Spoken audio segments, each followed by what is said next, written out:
The Greys. Now you've all heard of the little gray aliens with big eyes. The ones that were seen over Area 51, Roswell, New Mexico, and abducted some people over the years. Well, the government caught some of these Greys and told them to build UFOs and technology so that we could become like them.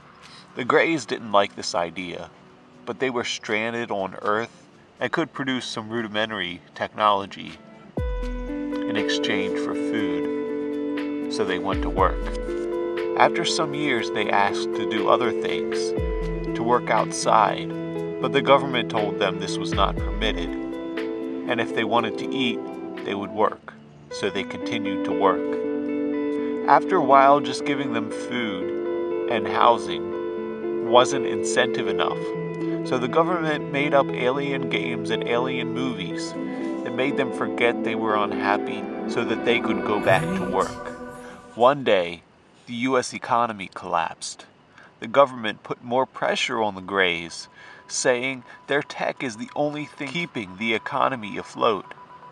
They said they'll give the Greys anything they want for a few more years' work. And the Greys say they just want to go home. So the government agrees to allow the Greys to build the technology to go home, and the Greys go back to work. After those few years pass, a funny thing happens. You see, the Greys had been on Earth for so long that the original generation had all passed away, and the only ones alive were their sons and daughters. Now, given the chance to go home, the new Greys weren't sure that they wanted to, because they had no idea what they would do once they got there anyway.